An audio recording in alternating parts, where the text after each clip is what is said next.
This session is all about bringing more of our cluster researchers together.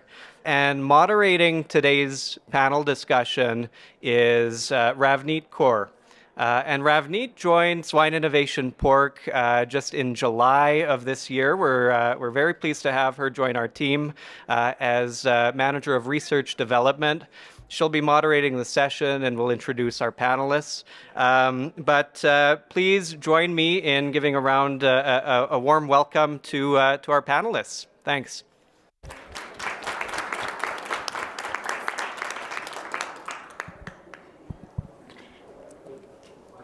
Good afternoon, everyone. Welcome and thank you for joining us today. My name is Ravneet Kaur. I'm the Manager of Research Development for SIP, and I'll be the moderator for this exciting panel discussion on the power of public-private collaboration.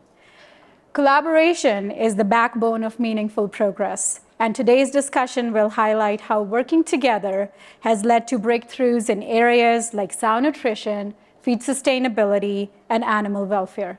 We're fortunate to have three outstanding panelists who will share their experiences and insights. Before we dive in, I'd like to take a moment to thank my colleague, Michelle, who worked behind the scenes to help make this session happen. Her efforts were instrumental in bringing everything together, so thank you, Michelle. I also want to mention that we'll have time for the audience questions at the end of the session. So as we go along, feel free to jot down any thoughts, and we'll address them during the Q&A at the end. Now let's meet our panelists. I'll provide a brief overview, but I'll also invite each one of you to share a bit of your background and what drives your work. Our first panelist for the day is Dr. Chantal Farmer. Dr. Farmer is a research scientist at Agriculture and Agri-Food Canada, specializing in swine lactation biology. With over 25 years of experience, she is a pioneer in increasing sow milk yield and memory development. She has published 173 scientific papers and is the sole editor of 2 books that were also published in Chinese. Dr. Farmer is internationally recognized for her contributions, including serving as president and fellow of the Canadian Society of Animal Science. She was guest speaker in 13 European countries, as well as China, Australia, and Mexico. And in 2022, she received the American Society of Animal Science President's Award for International Achievements in Animal Science. Our next panelist is Dr. Martin Nyachoti. Dr. Nyachoti is a professor in Department of Animal Science at the University of Manitoba and an expert in feed sustainability and gut health. His research advances productivity and sustainability in livestock production. He has published over 250 papers, delivered presentation in 16 countries, and received the Canadian Society of Animal Science Award for Excellence in Nutrition and Meat Sciences. And our last panelist for the day is Dr. Yolande Seddon. Dr. Seddon is an associate professor specializing in swine behavior and welfare at the University of Saskatchewan, where she has also held the position of the first research chair in swine welfare within Canada since 2018. Her research focuses on improving management practices to enhance welfare and productivity. She collaborates closely with industry and applies scientific findings to develop practical solutions for enhancing animal welfare in swine production. Welcome, everyone. To kick things off, I'd like to start the conversation by asking each you a few questions on why did you choose to work in the pork sector and what excites you about contributing to this industry. Let's start with you, Chantal. You've spent over 25 years advancing management and nutrition strategies to increase sow milk yield. What drew you to this field and what keeps you passionate about it? It's pretty simple. I love sows and piglets. Well, you're talking to somebody who comes from Montreal City, so I had not seen a pig until I did my master's. I wanted to do my master's with horses. I loved horses. And Ian Christensen from the University of Saskatchewan told me, I have money for you to do a project with sows and piglets. And I said, well, why not try it? And it was love at first sight. So I was a graduate student, the first one in the Prairie Swine Center, actually, in Saskatchewan. And I just loved working with the sows and the piglets. And when you look at the sows, They are truly amazing. When you think that at peak lactation on a per kilogram body weight basis, a sow produces more milk than a dairy cow. Those are amazing. And we're not nice because we're asking them to give even more. So what kept me passionate about this area is that they need our help. I like to help people and I like to help animals. The sow needs our help. 2 major points. Pre-weaning mortality of piglets. She was very generous, Ravneet, when she said 25 years because it's more like 35 years. So 35 years ago, pre-weaning piglet mortality was too high. And 35 years later, it's still too high. 35 years ago, the sow did not produce enough milk for all her piglets. What have we done? Increased litter size. Wonderful. But right now, the sow is still not producing enough milk so that each little piglet can have an optimal growth rate. So I cannot do anything else than be passionate because they still need our help. And that's what keeps me going, just knowing that I can be useful in the area. So it was just, there was not a second part to the question, was it? That's okay? Yeah, thank you so much. I forget. Martin, let's go with you next. So your work focuses on feed sustainability, tackling some of the industry's biggest challenges. What inspired this direction in your research? Okay, thank you very much, and I'm very happy to be here. The truth of the matter is that until 1992, I had nothing to do with pigs. Actually, 1995, I had nothing to do with pigs, but I just started, got introduced to working with pigs when the late Case DeLang came to Guelph to interview for a position as an assistant professor, and I attended his seminar. So when I finished my master's, which was in poultry science, I went to talk to Case whether or not he can take me on as a graduate student. And the reason why I was very interested in that is because my interest was in poultry, and as it is in pigs, is understanding digestive physiology in pigs. What happens, what motivates the pig to eat a certain feed, how what motivates the pig to utilize a certain feed in a certain way. So digestive physiology and the impact it has on the pig has been always my interest. In terms of focusing on feed costs, ever since I became a professor at the University of Manitoba, there's always been somebody coming to or calling me or knocking at my door asking me whether I know something about a certain feed ingredient. Mm-hmm. There is always somebody asking me about a new feed ingredient that they have developed, and they would like to know how they can use it in a pig feed, in feeding pigs. So it has been constantly that growing interest. And of course, we see what happens when every time the prices change for various feed ingredients that we use, and then the struggle that, or the strain that presses on industry. So trying to do something to expand the options of feed ingredients that are available that the swine industry can use to formulate still effective feed ingredients that can meet the production goals of a producer. That's perfect. Thanks, yeah. Martin. Yolande, your work in pig welfare is setting new standards. Was there a moment or issue that solidified this is your mission? Yes. Okay, so hello everybody. So I also love pigs, and I love animals in general. I find it fascinating that we share the world of them, and every time I see an animal, I see an individual, and I've always been keen to understand their world, and because we share that world with them, how we can accommodate their needs. So I went to university to study animal behavior and welfare in order to better understand that world, and it exposed me to farming practices, and I was fascinated to say, how can we help with this? Like Chantal, I was given an opportunity for pigs, and I said, why not? So I actually studied long-distance transport of pigs from the Netherlands to Italy for Parma ham production during my master's in the Netherlands. And I was fascinated by the range of challenges, the stakeholders. I had to interview the different parties.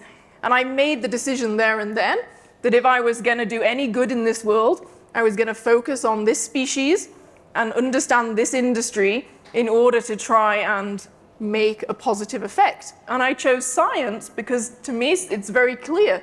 Science is how we create knowledge to understand how do we improve, how do we better understand our animals so that we can better provide animal care.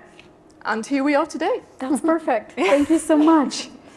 Let's continue by discussing the value of collaboration. So collaboration is central to SIP's approach. How has working within a collaborative framework, whether through SIP or other partnerships, helped you achieve things that wouldn't have been possible alone? Martin, let's go with you first. Okay, thank you very much. Yeah, absolutely, collaboration is very, very critical in research. And simply because no one person can really do everything that needs to be done. There are many, many questions that are equally important that we need to address, but we cannot really address those questions as individuals. We do not have all the skill sets. We may not have all the facilities that are required. We don't have all the knowledge as one individual to do all that needs to be done in a given area of research in swine production. So it makes perfect sense that we collaborate, and indeed, through SIP, that's what collaboration has done for us. Mm-hmm. For example, right now, in my area of expertise, which is swine nutrition, I right now know everybody who does swine nutrition research in this country. And the reason why I know all these people and what they can offer, their areas of expertise, what they have at their shops, the reason why I know that is because SIP provided the opportunity for us to work together as collaborators. The other aspect that collaboration really does is that when we are developing these projects, we sit around the table or on Google, as we've done in this last cluster. You can't believe what kind of ideas come on the table. Mm-hmm. That otherwise, if I was sitting in my office writing this proposal, I could probably not be able to write exactly the same proposal. That's correct. So by collaborating with my colleagues in the area, we come up with what I would consider to be incredible ideas to address the problems that needs to be addressed. So I think it's very important. That's amazing. Chantal, would you like to comment as well? Yeah, well, everything you said is true. But I will add two other aspects that I think that this work with SIP or others has really helped me with. And one is working with the private sector. If you work and you get funding through SIP, you need to match with money from the private sector. If you want to match money with the private sector, you have to do something that is important for them. Otherwise, they will not give you money. So it keeps you on your toes. It makes sure first that you have collaborations, you have interactions with people in the private sector, and then that what you're doing is interesting to them, hence to the swine industry. And by working with people in the private sector, it also gives you access to a lot of technology transfer systems. I mean, if I work with a company, you can be guaranteed that within 2-3 years, there will be a symposium somewhere that I will be invited to give a talk to. And then that gives information to their nutritionists, veterinarians, producers. These people take the information, bring it on to other people. So that's something that is very positive. Mm-hmm. And the other aspect I think is really important too, in SIP at least, is the long-term planning. Mm-hmm. It's a 5-year thing. You have no idea how much time scientists can waste running after money. Yeah, I guess some people do know. A lot. It's so wonderful to know that you have money for the next 5 years. So I have a project every single year. I'm good to go. I can forget, not wasting, but using my time to get money. And I can concentrate on what I'm really good at, which is doing the research. So this 5-year also allows us to not just get one research project funded, but to think in terms of a research program. So with SIP in the past, what I've done sometimes is changed the third or second project because the results from the first one did not lead what I thought they would lead to. But I still have the money. They didn't come and say, okay, you're not doing this, you get no money. No. I had to explain and I had to say why I wanted to change and this is what I want it to be. But then the research program over 5 years was still good. So as scientists, it's a major, major advantage. Anything you would like to add, Yes, Yolande? they've covered so much already, and it's all true. But I guess to add to that, having a research program, which SIP gives us that opportunity with the 5-year cluster, it's so much more efficient because scientists are not running after money all the time. And it's so much a better model for addressing major real world challenges, which you are not going to solve with a much smaller project. And you can break down that question into several parts over 5 years. So it's a really good model. And I think as researchers, we talk to each other and we always want to collaborate, but having that presence of SIP, it really helps to keep that at the forefront. And SIP also provides a platform to support new collaborations in helping to direct the research priorities. So I think together it's an excellent model. Absolutely. Now getting into a little bit of the specifics here. So Martin, what role has collaboration played in tackling feed cost and environmental impact in your work? Well, it's played a very big role. Actually, a lot of my colleagues are here that I've worked with in the swine cluster programs in swine nutrition or addressing feed ingredients. One of the biggest benefits that I see that we've had from these projects that we have had from the previous clusters and the current one is the number of feed ingredients that we have been able to work with. In swine nutrition, swine producers work with their nutritionists or their consultants to formulate swine diets. To be able to formulate an effective diet, you need to know the nutritive value of the feed ingredients that you're using. To be able to mitigate some of the cost issues, you need to have a wide range of feed ingredients from which you can select based on cost to formulate that diet. So what we've been able to do is then to come up with the coefficients or the information that is necessary to allow the industry to use a wide range of feed ingredients, because we are fortunate enough that we work with pigs that can eat a diet made of very many different feed ingredients. Sure. But the only way we can formulate those diets so that they are effective, so they are cost effective, and that we are able to meet our production goals is that by understanding what each one of those feed ingredients brings into the formula. So that is the way I think that for the collaboration that we've done, and again, as I indicated, for example, I can work, or I've worked at the University of Manitoba with several feed ingredients, but there are many more.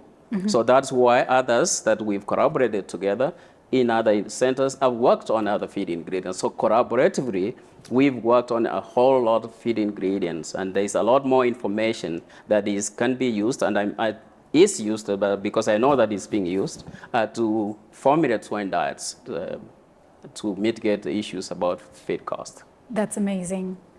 Chantal, for you, how did collaboration enhance your work on stimulating memory development in swine?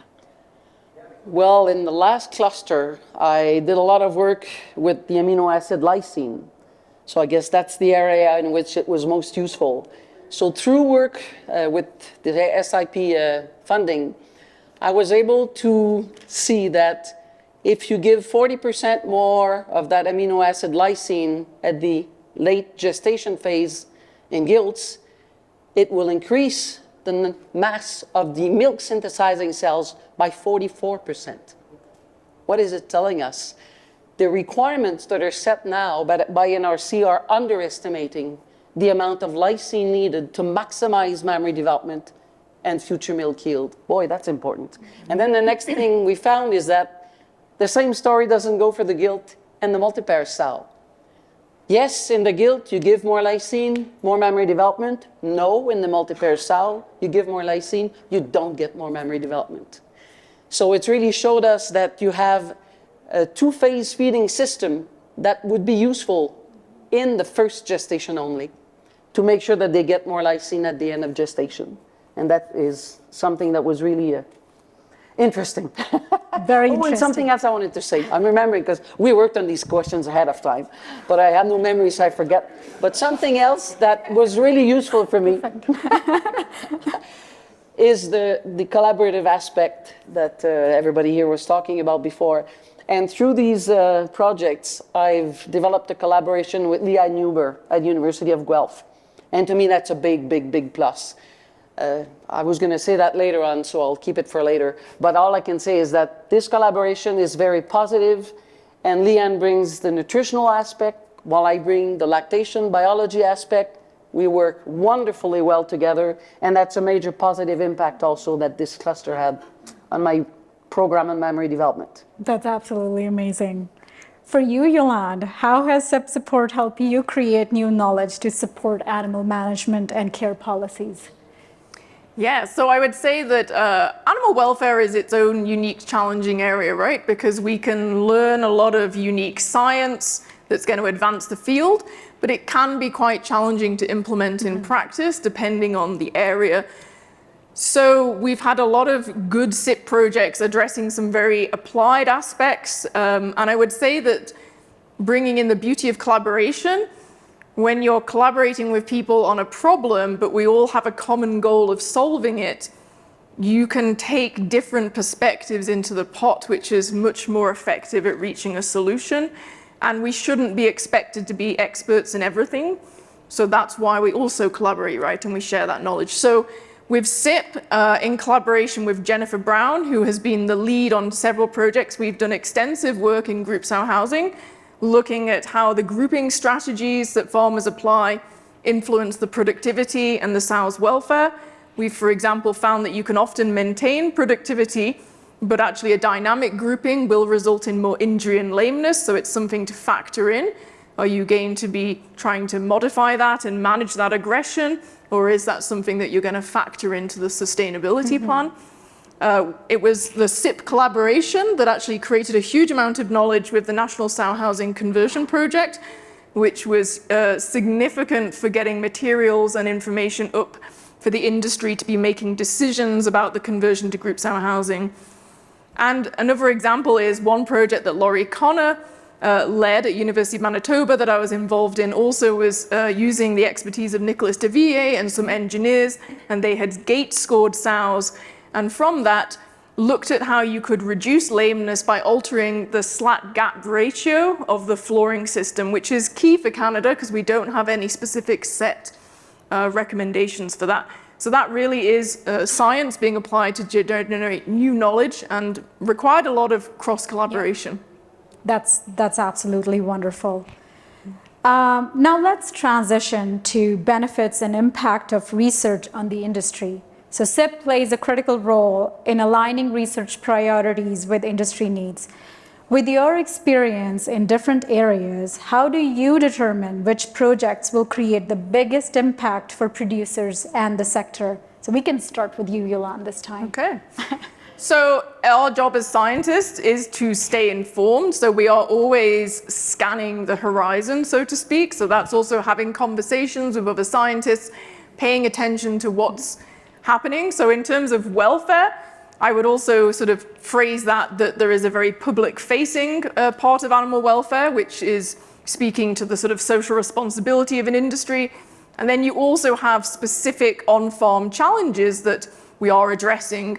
So with that, we're also reading the literature and having conversations with industry and looking at the research priorities that SIP is putting forward in order to come together and decide what is doable, what is actually an emerging priority versus one that we should be working on, and what is going to result in a successful collaboration. And if there's a challenge that's particularly hard, one you could also say is that when farmers go to building conversions, there's so much risk there, then you might say that in the longer term, there might be a different way of approaching that type of research. So you might sort of put that to one side and say, we won't do it now, but as an industry, we need to be working towards how we can tackle that question. Absolutely. Martin, how do you determine which projects will create the biggest impact for producers and the sector itself? For the most part, we as researchers always respond to a call for proposals. We have participated in informing the formation of that call by providing what we think is important. And the only way we are able to do this is by simply staying on top of our fields, understanding where the science has moved to, what is important, and then positioning that in such a way that it responds or fits the bill that is explained in a given call. So in order for me to do that as a researcher, then I need to be able to understand exactly what's going on in swine nutrition currently and be able to synthesize that into a project that responds to whatever that call is. And then, as I said earlier, the way then we do that again in this setting is then we get together with the colleagues and share what everyone knows in order to develop that project that responds to that.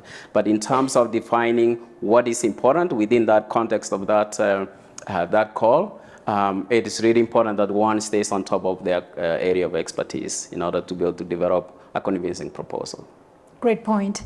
Chantal, would you like to comment as well? Yeah, well, it cuts with what both people said. One thing you obviously have to do is keep abreast of the literature. You have to know what's going on in your field in terms of science. But you also have to keep in contact with people in the industry. I've had a lot of mentors. One of them was Michel Vignola, a nutritionist in Quebec. Anyway, so people that you sound like sounding boards when you give them your idea, first talking memory development, and phytoestrogens, and Michel didn't go crazy telling me, oh, Chantal, don't do this. Oh, okay. So it's nice to have people in the field that are telling you, okay, yes, it might be possible to do this eventually if it works. So you have ideas, they have to be sound, but then you need a sounding board in the private sector somewhere that will listen to you and tell you maybe, okay, maybe this would be more practical than this one, or go ahead. So you need both aspects. And like Martin said, when you get money, there are research priorities that are set. So you have to fit within these. So whatever you do, if you don't fit, you're lost. So if you fit, then you presume it means that it's going to be useful to the swine sector. Otherwise, these priorities wouldn't be set there. So. Mm-hmm. So the industry faces evolving challenges. We see market shifts, environmental concerns. There are consumer demands as well. So going back to the coordinated research piece, so how does a coordinated research approach help address these priorities to benefit the producers? Martin? Yeah, again, I think how this helps is that we are able to work in groups, in large groups, and therefore we can do a lot. Mm-hmm. The issues that we have to deal with, if you take, for example, the whole issue of alternative to antibiotics. The use of antibiotics was banned in Canada in 2018, but we must still be able to produce pigs, and we would like to still produce pigs profitably by dealing with some of the challenges in the nursery. Also, we know that the competition all around the world, it's competing for international markets. People market their products based on how they raise their animals, how they feed their animals. So by working together, we can develop strategies that deals, for example, with those kind of situations when they arise. How do we do that? By, for example, if I'm working on a certain area at U of M, Dan Krombas is working on something at Prairie Swine Center. For example, in the previous cluster, that's what we did. So in the end, by the end of the 5 years, we've actually done a considerable amount of work that responds to that particular issue that needs to be addressed. Yolande, would you like to comment on that as well? Can you remind me what the question is again? Terrible, hey? So how does a coordinated research approach help address the priorities such as, when you see evolving challenges in the industry, and how do you determine what is important and what will benefit the producers? Yes, so again, for swine welfare, very important to be supporting the industry in their immediate challenges, because we have had sort of impending legislation changes where we've had to try and produce data rapidly. We have code of practice, which is on a 10-year schedule in which new science will be evaluated and implemented, which is going to result in management changes or structural changes for the industry. So I guess we're always looking at this in order to see what is coming on the horizon, but then speaking to the industry and being able to, we speak to many different industry partners, but being able to take this information together and try and distill it down to what could be the best strategy for the present moment. And then, of course, in order to protect the industry and to truly be a more resilient, sustainable industry, you do have to be thinking forward as to what is coming down the horizon. And so that's another component of it. And so this is again, and especially with welfare, pushing the industry a little bit to think more ahead, because there are things we need to focus on where do you want to go for this, and supporting them to be able to take steps so that they are prepared to have those conversations. So it requires a lot of coordination and always one ear to the ground, and having people that are willing and engaged to be having these conversations, to be thinking of the bigger picture as well as the immediate challenges. And our job as a researcher as well, working with other researchers, is to mobilize resources in a timely manner to address that research. And as the industry will know, we're also working on research that we're trying to get done in time for the code review, so that they can actually have that data available to make decisions. Absolutely. Chantal, for you, how has the coordinated approach helped you address some of the industry challenges? Well, first I wanted to say, evolving in terms of research priorities is done with this IP in itself, because if you apply for funding, well, you look at the priorities that are there, and you presume that these have evolved with the needs of the swine producers, so you need to follow them. But there's something else I want to mention. You cannot make an orange out of an apple. You cannot change the people and the knowledge they have and the experience they have. I'm a sow lactation biologist. That's what I will keep doing. And to use me most effectively, that's what I have to work on. Obviously, if I go and I give talks like I do all across the world, and nobody stands up to ask me one question, or nobody invites me anymore, I'm going to say, okay, maybe I should switch field. But if that's not the case, then I know I'm useful. Then if I know I'm useful, then I need to keep working in my field, and I need to sell. I need to believe in what I'm doing, and I need to sell it. Because a lot of companies, I'm telling you, even in this cluster, wouldn't have given me money like this. I had to sell it. And that's one advantage we have with maintaining our own expertise. We're good at something, and if we know, I mean, if a producer can stand up and tell me that they have absolutely no problem with sow milk yield, I'll retire tomorrow. But sadly enough, in 3.5 years, when I retire, I'm sure that the solution will not be found. So we know it's there. So in fact, I even think we have to be careful about priorities. I'm sorry again about what I'm going to say. I'm brutally honest. Nowadays, I see everything moving towards environment. Wonderful. Okay, I'm in sow lactation biology. That's still important. But if everything goes environment, how am I going to increase sow milk yield? My major goal is not to have an effect on the environment. So please be careful. Even SIP, everybody, and higher ups. When you set priorities, don't put all your eggs in one basket. Because somebody like me with 30 years of experience who's doing a hell of a good job, sorry for my language, may not get money to keep going and be able to help. That's my major goal, helping. And to help, I need money to do research. So yes, it's nice to change priorities according to the newest needs.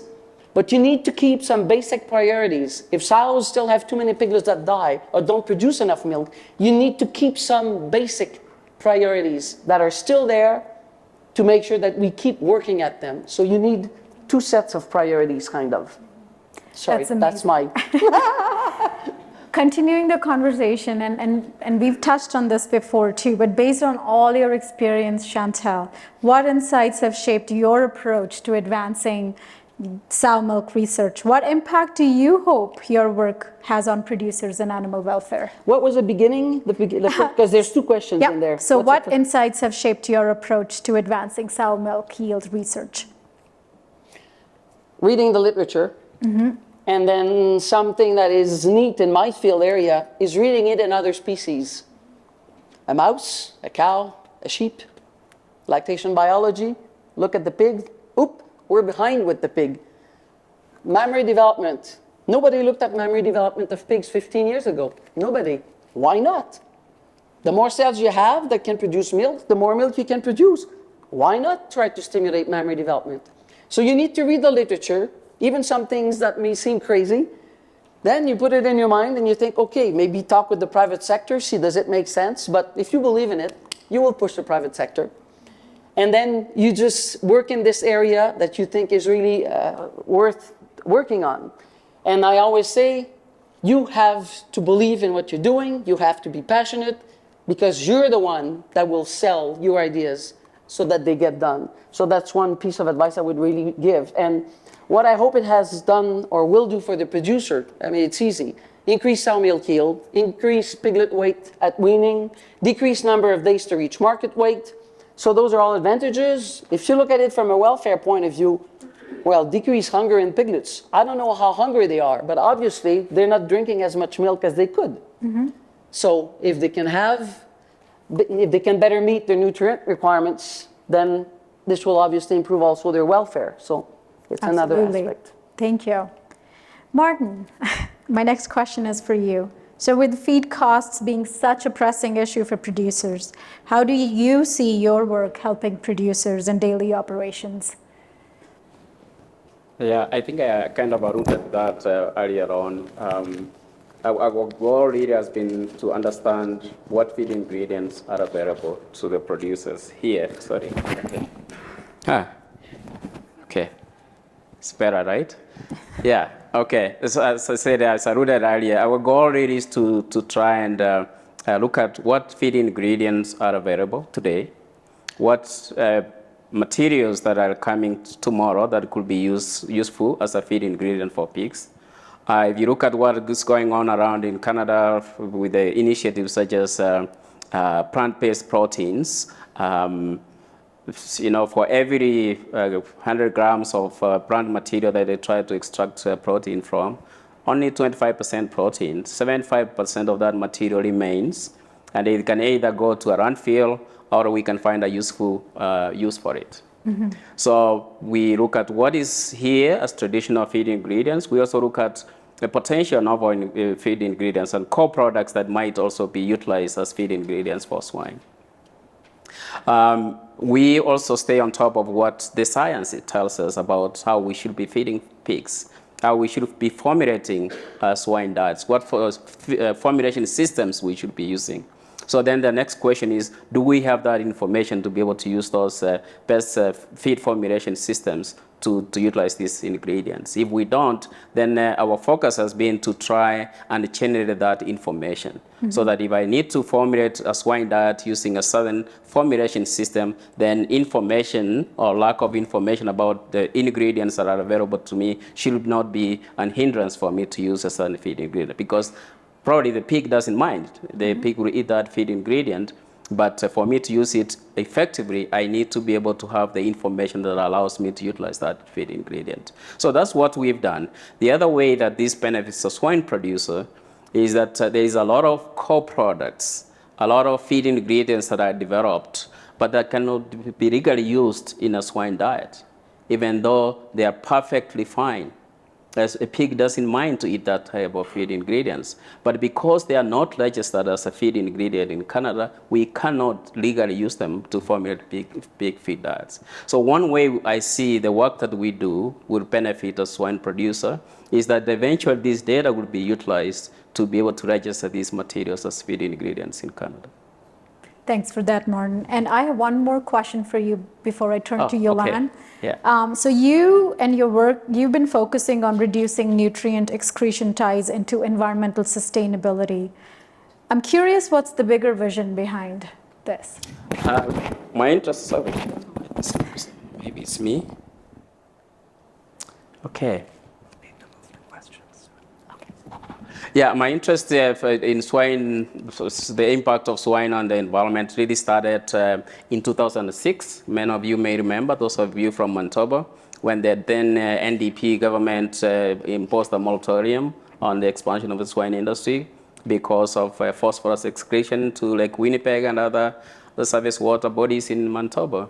That's right there. There was a crisis. There was a really need for us to get on top of feeding phosphorus to pigs. And we know nutritionally what we need to do to be able to manage at least the amount of phosphorus that goes into a pig and the amount of phosphorus that comes out of pigs' feces. So since that time, we've maintained the focus on phosphorus and nitrogen as the two main nutrients that we need to manage because they have their largest impact when it comes to environmental footprint associated with pork production. Recently, and this is actually something that I also learned as we were developing the project in the last cluster project, or the current one, is that we can also have an impact by making sure that we understand the feed ingredients that we have locally here. And that what that will do in terms of managing, or at least impacting our contribution to the environment, is that then we cut down on the amount of fossil fuel that is used to haul the material to a given production system. But otherwise, for me, the focus has been mainly on nitrogen and phosphorus. And again, because those two are the main two contributors to the environmental footprint that is associated with pork production. Perfect. Thanks, Martin. I think we're short for time here, but before we wrap up, one last question, and then we're going to open the stage for questions. I guess I'm just going to throw it out to all of our panelists here, is if you met a producer today, what's one thing about your work that you're most proud of? And then we'll open the floor for questions. Yolande? Oh, am I going first? Yeah. Most proud of, I think, I think of animal welfare research, there isn't one particular thing. There's so many. To me, it's a fascinating field, fascinating discoveries. I'm very proud of our research in the sow exercise, which, showed to producers that we were asking animals questions and helping to come to a conclusion over a very contentious issue that was able to provide an answer for the code of practice. I'm very proud of our work looking at play behavior, which is also creating new knowledge for the industry and producers to see different aspects of what their animals need, and a new appreciation for how you can incorporate different aspects of welfare, such as positive welfare, into your production systems. And I'm very proud of our tool development in our carcass assessment system, because we're able to support and show producers that, look what we can achieve with science when we put our minds to it. We really can start to develop objective tools that can give you solid data about animal welfare in your operations, and therefore the sky is the limit. That's perfect. Chantal? I would like to give you two answers. One is what I would tell a producer is something I'm most proud of, and one is what I would tell anybody from the general public who doesn't know anything about pigs, and I'm most proud of, and they're different. The first is, I've done a project to try to prolong colostrogenesis, so the period of time where the sow produces colostrum, which is essential for the piglet. If they don't have 250 grams of colostrum, they will not grow, and they will mostly die of diseases. They cannot have the immune system that's necessary. So I've found a way with oxytocin. Anyway, I will not get into details, but I published something with oxytocin where I could prolong this phase of colostrogenesis. And then a year after, somebody from the Smithfield company comes to me and tells me, I follow everything that you do. Whew. I can't tell my husband that, and he goes, oh, you can't walk in the house anymore, your head is like this. But once in a while it's good. So she tells me, I follow everything you do, and we've looked at this paper, we followed up with quite a few projects, and now we have changed our standard operating procedures, which deal with 800,000 sows. And we are now including your new management scheme in our herds. And we are saying that we are saving 500,000 piglets per year. Wow. You know what, when that girl, that lady anyway, wrote that to me, I took that email, sent it to my son who's 30 years old. And often he asks me, but Mom, how useful is your job? You do research.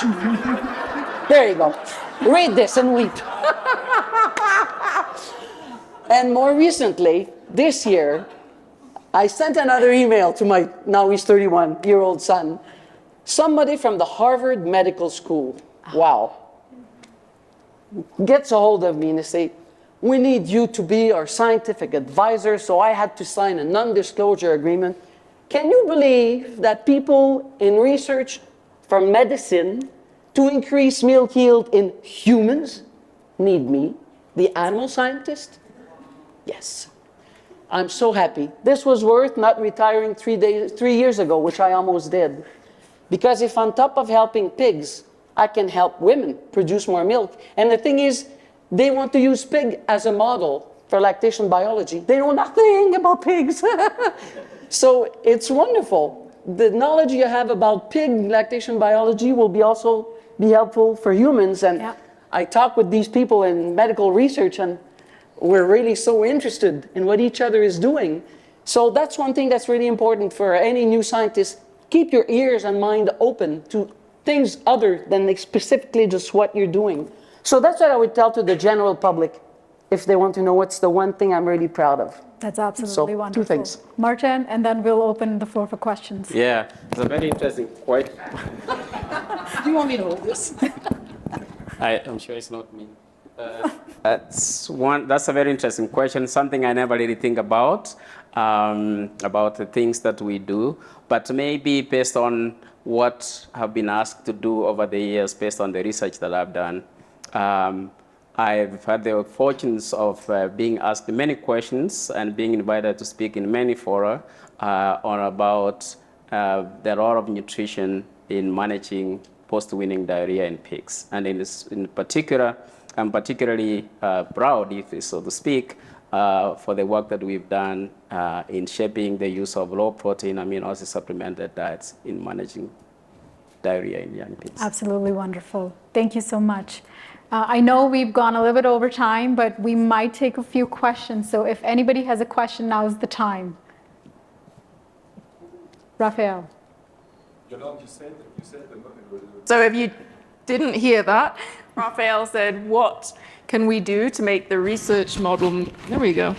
What can we do to make the research model more effective? I would say, so SIP with your 5-year cluster, it's great because it's every 5 years, but the grant writing process is truly awful to some extent, if I'm honest.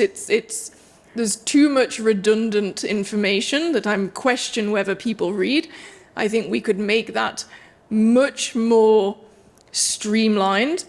I think there needs to be more streamlining in reporting because our goal is to get you the final result and to get in front of you and to tell you that and to publish the papers so the world can start taking that information and putting it into a code, not to be writing endless reports that, again, are they being read? There's an awful lot of time going into that. It's a historical system, right? And I think with how the world is going, busier and busier, I think we could streamline it essentially. I think we have a lot of players in the game and ways that we can support efficient, effective communication between the team. And I have obviously the personal joyous experience of this with the chair program because we've had 14 industry partners and Swine Innovation Porc is doing a wonderful job in helping to streamline that process as we work through the next research priorities. But sort of having all those conversations are hugely important, and it's also a lot of time having researchers go around to all of that. So how can we streamline these communication processes so that there is effective communication between the researchers and the right people in industry when important decisions around research need to be made, for example. And I think we need to be doing a lot more in terms of streamlining effective communication of the results because we have many different avenues and we work hard to produce different avenues. And again, I think with the chair program, we all questioned how effective has it been? Like, how do we get that information in front of producers? And I would say it's a little different for welfare maybe because this is a major nutritional breakthrough. It could be picked up by the nutritionists and go through the feed mills, so to speak. But it's a different game with welfare, for example. So it is about having these conversations and then working about how do we get these results into adoption. So we don't have all the answers today, but we need to be talking about this. And I do think we need to be developing more streamlined systems to be effective because it's also your research dollars and your efficiency. And you want that to be resulting in adoption. So let's talk more. Perfect. Thanks, Yolande. I think we're way over time, so I think I should probably wrap this conversation up. Thank you so much for all these insightful discussions that we had today. It's clear that collaboration is essential for tackling challenges and creating meaningful progress in our industry. Please join me in thanking our panelists, Chantal, Martin, and Yolande, for sharing their experiences and perspectives today.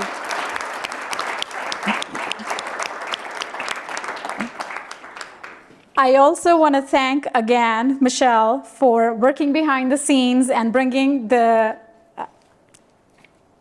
project together today, and our audience for contributing to this discussion with their questions and comments. These discussions are, of course, key to future success of collaborative research in the Canadian pork sector. Please give yourself a round of applause. Thank you so much.